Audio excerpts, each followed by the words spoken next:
Ni kwa utawala wa rais wa Marekani Donald Trump umeziamuru balozi za Marekani kuacha kupanga ratiba ya visa za wanafunzi, huku ikijiandaa kupanua uhakiki wa waombaji kama hao kwenye mitandao ya kijamii. Ili kuangazia swala hili, awali nimezungumza na Muliro Talewa, mwandishi wa zamani wa BBC anayeishi Marekani, na Paul Suter, mzazi mkazi wa Kenya ambaye anajiandaa kumpeleka mtoto wake katika chuo kikuu cha Grand Valley nchini Marekani.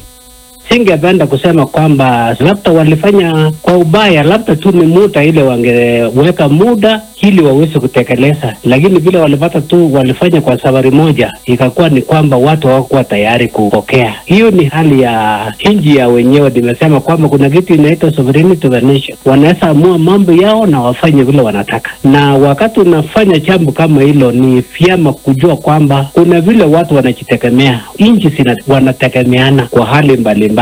Najua ukija hapa Kenya kuna Wamarekani, ukienda Marekani kuna Wakenya, na kuna vile watu wangependa kuhudumiwa kama wananchi ama watu binafsi. Na wewe imeweza kukuathiri vipi, Paul? Kawaida mambo yanapofanywa kwa kabla inawezekana kukuathiri, kwa sababu labda ulikuwa umeanza process, na katika ile process ya kupanga kuna ile matumizi ambayo umetumia, labda karama, labda mtoto kutembea, labda ni nini, vitu kama hizo. Kwa mara ya mwisho inaweza leta kuna ile karama kwa sababu ya muda, lakini kama ilikuwa kitu ambao mtu aliandaliwa haingekuwa na tosari. Lakini ikisemwa tu mara moja na kuna ile hali ambayo umejiandaa, umekaramika kwa ajili ya hiyo nafasi, na mwisho ukose, lazima utakuwa umeathirika kifedha, kimawazo, na pia projection yangu kama maisha yajayo. Kija kwako Muliro Talewa, hatua hii ni kwa kiasi gani imewagusa wanafunzi waliopo katika vyuo vya Marekani na wale waliokuwa wakitarajiwa kuingia huko? Ni kwamba kuna matatizo ambayo yamefanywa ni ya Wamarekani hapa wenyewe, lakini tatizo lililotokea hapa ni kuwa kuna watu wamelipa karo. Tukizungumzia hata vyuo vikuu, watu huwa wanajikakamua sana na kupanua ujuzi wao kupata kwa watu wengine. Kwa hivyo kwa Wamarekani kuamua tu kuwa hawa watu waende kwao ni mbaya. Nichukue mfano tu kama Harvard University kwa mfano, kwa sasa wameambiwa kuwa hakuna mtu yeyote ambaye ataruhusiwa kuendelea na masomo hapo. Ni kwa sababu watu wamelipa karo, watu wanatarajia kuwa waangalikaa hapa kwa muda hata kufanya kazi kabla kwenda nyumbani, lakini sasa wameambiwa tu hamwezi kwenda. Kwa hivyo watu wametatizika wengi kwa sababu ni siasa za kinyumbani hapa. Mkuu wa hapa aliamua kuwa hapendi vitu fulani ambavyo vinafanywa na vyuo vikuu, kwa mfano kama Harvard University. Sasa nafutilia mbali mambo yote. Umeigusia sana Harvard, labda tueleze zaidi. Kufikia sasa ikiwa kwamba mahakama vile ilikuwa imetoa uamuzi kuhusiana na sera hiyo, mahakama ilisema kwamba kwa sasa pengine vyuo vikuu lazima viendelee kuwachukua wanafunzi, lakini kiongozi amesema hapana,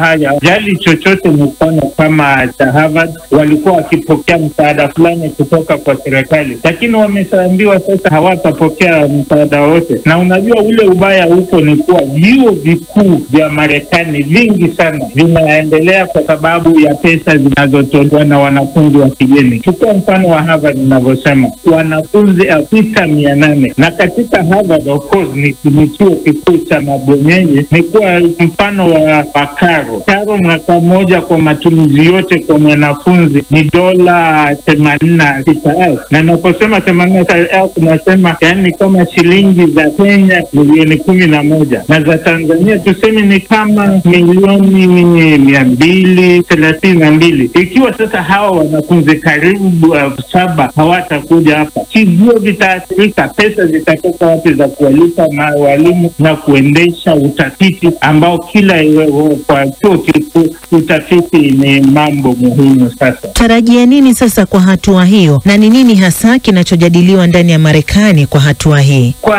hatua hii sasa, jambo ambalo ni kubwa ni kwamba chuo kikuu cha Harvard kina watu wenye akili tu, watu waliosomea hapo ni watu wakubwa. Kwa mfano, tukichukua mfano wa aliyekuwa rais wa Marekani Barack Obama, alikuwa mwanafunzi kule. Sasa kile kinachotarajiwa ni kuwa chuo kikuu kimesema kuwa kitaenda mahakamani, lakini ile hatari iko kwa hivi sasa Marekani ni kuwa ndio, hata ukienda kiongozi mkuu wa nchi hajali lolote, anasema hapana, tutaendesha mambo tunavyotaka. Tena wanasema Marekani ni kama kaka mkubwa, akikohoa akiwa na homa, wengine wote wana homa. Sasa wanafunzi sasa wale ambao wamefika katikati inabidi warudi manyumbani kwao. Wakirudi huko sasa watamaliza elimu namna gani? Imelazimu nchi kama kwa mfano mahali kama Hong Kong wamesema kuwa wao vyuo vyao vitawachukua wanafunzi wote kutoka Marekani. Elimu ya nyumbani,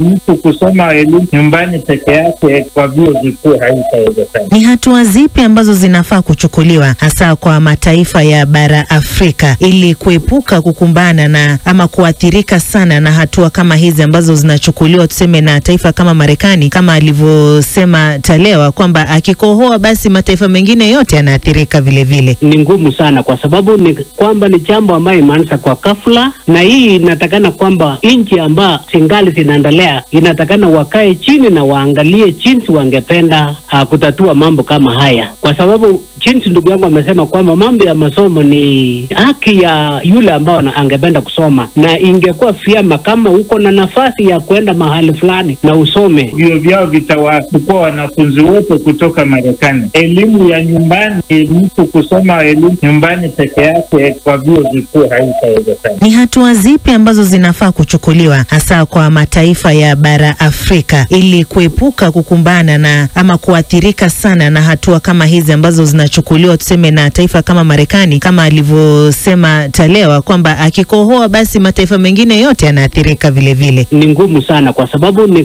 kwamba ni jambo ambayo imeanza kwa ghafla, na hii inatakana kwamba nchi ambayo singali zinaendelea inatakana wakae chini na waangalie jinsi wangependa kutatua mambo kama haya, kwa sababu jinsi ndugu yangu amesema kwamba mambo ya masomo ni haki ya yule ambao angependa kusoma, na ingekuwa vyema kama uko na nafasi ya kwenda mahali fulani na usome, na uko na ile jukumu ambayo imechukua mahali pale, ni vyema uweze kupewa nafasi uende usome, ukimaliza ndio uweze kujipanga kwa maisha yajayo. Kimalizia tu nikija kwako Talewa, unazungumzia vipi hisia mseto zinazotolewa kwamba hili linaingilia uhuru wa kujieleza, ikiwa kwamba sasa uhakiki wa kuweza kupata visa ya kwenda kusoma ama kuja kusoma hapo Marekani utakuwa unaangazia hadi kwenye mitandao ya kijamii? Elimu sasa imekuwa kama biashara. Katika ile kuwa ni biashara, rais wa hapa alifasirika sana kwa sababu ya maandamano yaliyokuwa hapa, kwa sababu vita vinavyoendelea hivi sasa kule Gaza. Yeye akasema bwana, haya mambo lazima maandamano staki, lakini maandamano yakawa hasa katika hiki chuo cha Harvard, na katika kuendelea ilimekuwa kwamba hata katika uwanja wa ndege unapokuja hivi sasa wanaweza kuamua wakati wote kuchukua simu yako na kukagua kuona katika mtandao wako wa kijamii unaendaje. Lakini walimu wa vyuo vikuu wanasema hapana, uhuru wa kutoa maoni yako ni jambo ambalo linaheshimiwa na katiba ya Marekani, na kwa hivyo lazima yaheshimiwe.